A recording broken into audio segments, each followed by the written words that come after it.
بسنت کہانی کے ایک نئی ایپیسوڈ میں آپ کو خوش آمدید کہتے ہیں۔ تو پتنگ بازی کے کیریئر کے دوران بہت مزیدار واقعات ہوئے اور بہت ہی خوشنما اور رنگین زمانہ تھا پتنگ بازی کے دور کا۔ تو پتنگ باز بھی دوستوں ایسے ہی ہوتے ہیں جسے دوسری زبان میں ہم بنجارے کہتے ہیں۔ بنجارہ مین یعنی کہ کہیں ادھر جانے والا کہیں ادھر جانے والا، جس کا کوئی ٹھکانہ نہ ہو۔ تو ہمیں بھی پتنگ بازی کے سلسلے میں کبھی کسی جگہ پر جانا پڑتا تھا، کبھی کسی جگہ پر۔ پھر جب پتنگ بازی بھرپور عروج پر آ گئی اور لاہور شہر میں پتنگ بازی کے لیے میدان اور چھتیں کم پڑنے لگی، تو بہت سارے پتنگ باز لوگوں نے دریائے راوی کا رخ کیا، جن میں کہ ہماری علاقے کی ٹیمیں بھی شامل تھی۔ ہماری بھی گیم راوی دریا کے کنارے 2 سال چلی۔ اس میں بڑے مزیدار واقعات ہوئے، ایسے واقعات کے جن کا انسان امیجن بھی نہیں کر سکتا۔ اس میں سب سے مزیدار جو یونیک ایکسپیرینس تھا وہ ایسا تھا کہ ایک بار ہوا دریا کے ایک کنارے سے دوسرے کنارے کی طرف ہو گئی۔ تو جس جگہ ہماری گیم ہوا کرتی تھی وہاں پر دریا کا پاٹ بہت چوڑا تھا اور بہت زیادہ وہاں پر پانی کی گہرائی بھی تھی۔ تو اگر چھوٹا پیچ ہوتا تھا، جیسے کہ آدھی پونی گوٹ کا پیچا کٹکٹا ہوتا تھا، تو وہ موسٹلی پتنگ دریا کے بیچ میں ہی گر جاتی تھی۔ تو وہاں پر دیکھنا کا یہ اتفاق ہوا کہ وہاں پہ دریا پار کے کسی گاؤں کے لڑکے اس قدر ٹرینڈ تھے کہ وہ پتنگ کو دریا میں گرنے ہی نہیں دیتے تھے اور پانی میں چھلانگ لگا کر ایک ہاتھ سے پتنگ کو لوٹ لیتے تھے۔ اگر زیادہ ڈور سے پتنگ ہوتی تو اڑتی پتنگ کو پکڑ لیتے اور ایک ہاتھ سے تیر کر دریا کے کنارے لے آتے تھے۔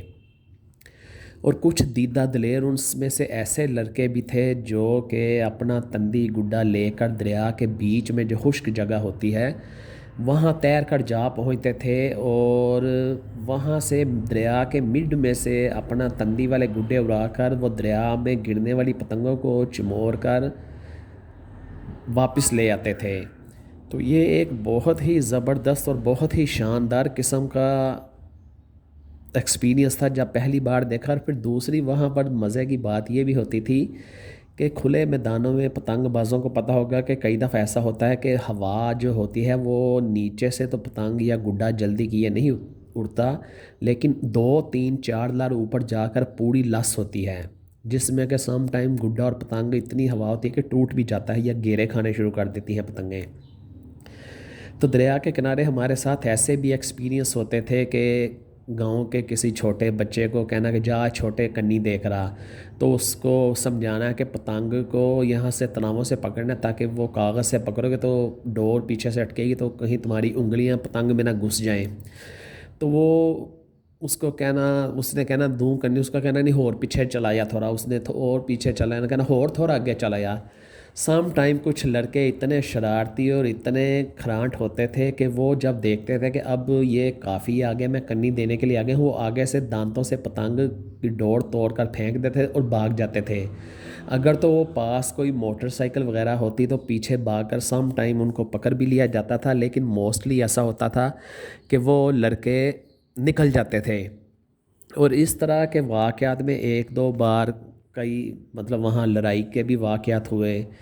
تو یہ بھی بڑا زبردست قسم کا یعنی کہ ایک واقعات تھا جو ذہن میں بیٹھے بٹھائے آ گیا کہ ہمارے کیریئر میں یہ زمانے میں گزرے ہیں کہ کیسے کٹی ہوئی پتنگ کو دریا میں گرنے سے پہلے ہی پکڑ لیا جاتا ہے اور پھر اسے ایک ہاتھ سے اڑتی پتنگ کو پکڑ کر ایک ہاتھ سے تیر کر دوسرے کنارے چلے جاتے تھے اور بعد میں وہ پتنگیں آدھی قیمت پر بیچ دیا کرتے تھے۔ تو میرے سننے والوں میں سے اگر کسی دوست نے کبھی دریا کے کنارے پتنگ بازی کی ہو یا کبھی اتفاق ہوا ہو دریا کے کنارے پتنگوں کی گیم دیکھنے کا، تو وہ مجھے اپنا ایکسپیرینس کمنٹ میں بتائیے گا۔ لیکن یہ اب بہت پرانی باتیں ہیں، ظاہری بات ہے کہ یہ 2003 کے بعد پتنگ بازی میں بہت زیادہ کمی آ گئی تھی۔ تو اب وہی بندہ بتا سکتا ہے جس کی ایج کوئی 30+ ہوگی، تو وہی اپنا ایکسپیرینس بتا سکتا ہے کہ دریا کے کنارے انہوں نے بھی گیم دیکھی ہوگی لاہور شہر میں۔ تو مجھے کمنٹ باکس میں ضرور بتائیے گا. میرے چینل کو سبسکرائب کریں اور اپنے دوستوں کو بھی فارورڈ کیا کریں اور ان کو بھی کہیں کہ اس کو سبسکرائب کریں.